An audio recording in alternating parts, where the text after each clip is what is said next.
Pagbati, ako si Monica at ito ang botanist ko tungo sa pagbabago.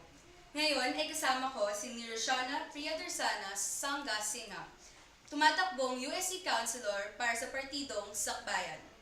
Ang iyong tanong ay, ano-ano ang mga isyong kinakaharap ng UPLB Perspective? Bilang miyembro ng konseho ng mga mag-aaral, paano mo ito matutugunan? Uulitin ko. Ano-ano ang mga isyong kinakaharap ng UPLB Perspective? Bilang miyembro ng konseho ng mga mag-aaral, paano mo ito matutugunan? Timer starts now. Ang unang issue na maaaring kinahaharap ng UPLB Perspective ay ito yung pagpapaalis sa UPLB Perspective sa kanilang opisina, na kung saan alam naman natin na ang UPLB Perspective ay ang official publication ng UPLB, at ito ay nagsusulong talaga at nagmumulat sa mga estudyante kung ano ba talaga kinahaharap ng ating universidad at ng Pilipinas. So, kailangan natin ng UPLB Perspective. So, isa na yon yung pagpapaalis sa kanilang opisina. At pangalawa,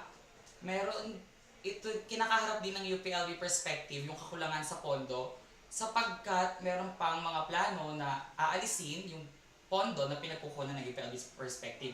So bilang isang leader estudyante, andyan tayo sa pagsulong at pagtawag natin ng pagkilos sa mga mamamayan. Una, sa pagmumulat sa kanila, pangalawa, sa pag-organize, at pangatlo, sa pag-mobilize natin sa mga estudyante para malaman talaga nila kung gaano ka-importante at gaano kahalaga ang UPLB Perspective, at iparating natin sa kanila kung anong implications kung ang UPLB Perspective ay sakaling mawawala.